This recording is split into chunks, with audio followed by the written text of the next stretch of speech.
Hello, folks. Welcome back. This is Chris in Central Pennsylvania. It's not often that I get a chance to praise News 24 as an organization, given their coverage is often slanted, biased, factually incorrect, and they've just been reprimanded by the press ombudsman. In fact, the gentleman I'm going to praise now was reprimanded for something they published a few months back.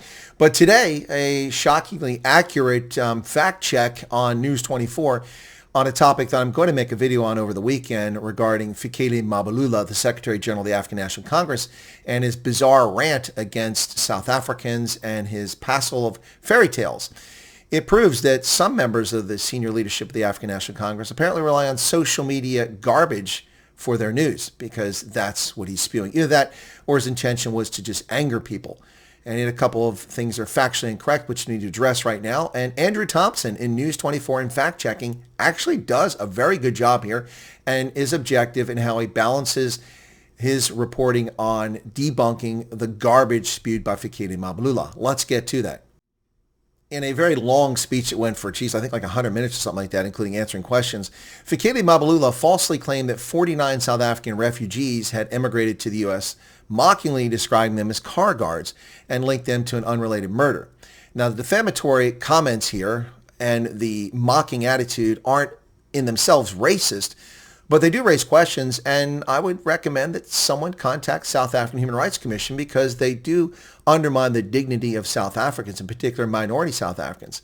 And when you do that in a position of political power like that, it's very inappropriate, to say the least. At a press briefing he held after the National Executive Committee's meeting just a couple days ago, he had a wide-ranging address that touched on coalition politics, the state of South Africa's economy, the trade, tariffs, international relations, and party dynamics inside the ANC. But one of the things that stood out the most was his bogus claim that Donald Trump gave 49 white South Africans special status to emigrate. Yeah, in fact, Mbalula said Donald Trump called for whites here, gave them special status in America. 49 car guards arrived in America. Now, Andrew Thompson correctly says this is a mocking description. First off, it's ludicrous. There was no special status. Refugee status is not special. It's a matter of law. It's also an international norm. And to inform the poorly informed Fikle Mbalula, Secretary General of the African National Congress, there are tens of thousands of refugees living in South Africa right now who fled from other places like Burundi, the Congo, Somalia, and elsewhere. It's an international norm to be a refugee. That wasn't a special status.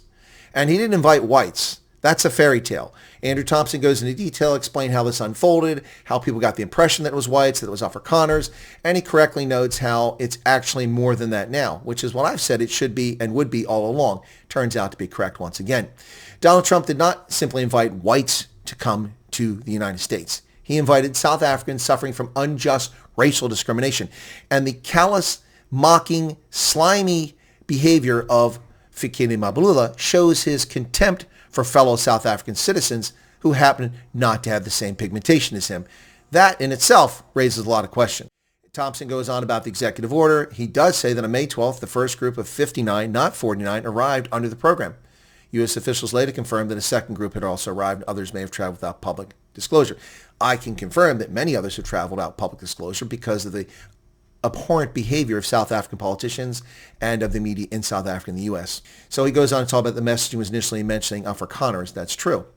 And his reference to 49 car guards is false on both counts. The number is wrong, and there's no evidence that the refugees were car guards. None of them are car guards. That's utter nonsense. And Thompson correctly says the anecdotal accounts have suggested that many came from varying backgrounds, including farming and corporate work, but no official documentation refers to their occupations. So it's just an attempt to insult them. This from a sitting government official insulting private citizens.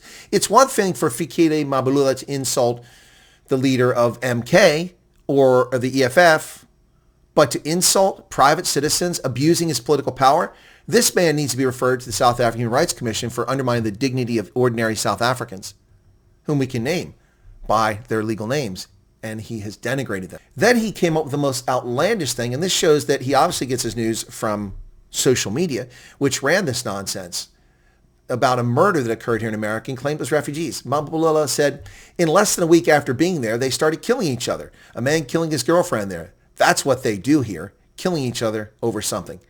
Well, first off, that definitely it has a racist tint to it. This is what they do here. Who is they, Fikle? He's going to try to say it's refugees. But refugees don't kill each other. That's nonsense. It's factually baseless and it's defamatory claim, as Andrew Thompson correctly notes. Now what happened, folks, is this about the murder of a 32-year-old South African, Kim Wyatt, who's from Blaubergstraat. She was killed by her husband, Alexander Town, in Chantilly, in Virginia. He had nothing to do with the 59er. They lived in the Middle East in Dubai, as I recall. They had a relationship. They moved to South Africa. She couldn't come to the States unless they were married. They got married in South Africa. They moved over here, and he murdered her. Nothing to do with the refugee program. These people met in Dubai. Nothing to do with it. But Fikle Mbalula, without any evidence, defames the refugees, and he insults them and belittles them. This is something the South African Human Rights Commission should be looking into.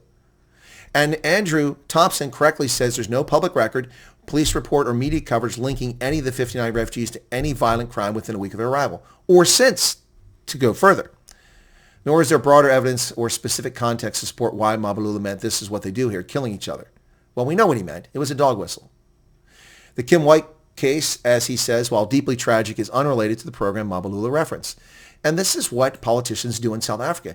And this talk for genocide has died away. No one's talking about genocide anymore because that narrative didn't work for the political left, trying to blame the conservatives and the political right for the genocide narrative, which is one they ginned up. But on the chart of steps along the way to genocide, this sort of behavior, demonizing minorities, is one of the last steps before genocide is committed. Now, I'm not claiming there's a genocide in South Africa. What I'm telling you is that this is dangerous rhetoric from a senior member of the government, a senior member of the African National Congress. He should be booted from the African National Congress for this nonsense. This is ridiculous. And how the South African Human Rights Commission has not independently on their own already opened a case against Fikle Mbalula is beyond comprehension. Unless, of course, they're proving once again that they're not the South African Human Rights Commission. They're the South African Majority Benefit Association. They're not for all South Africans, coloreds, Indians, whites. They have opened a case against the Open Podcast for its horrific comments against colored South Africans. But look what they did to Nota Baloyi. Just a feeble apology after calling white South Africans Neanderthals, canines, saying white women are incapable of breeding, they're genetically inferior. And what about Dobbs Mkhize? Not only did she racially insult colored flight attendants on a Fly South Air flight, she endangered public safety. She hasn't even been banned from flying as far as I know. And what's happened to that case? What will be done to Fikle Mbalula? Nothing. Nothing will be done.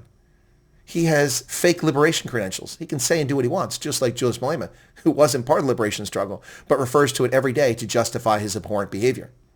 Shame, shame, shame. Folks, the world is watching now.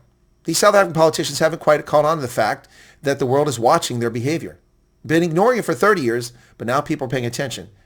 The Rainbow Nation joyous moment of April 27, 1994 is gone. Destroyed by the ANC. And the goodwill that came with it is finally disappearing.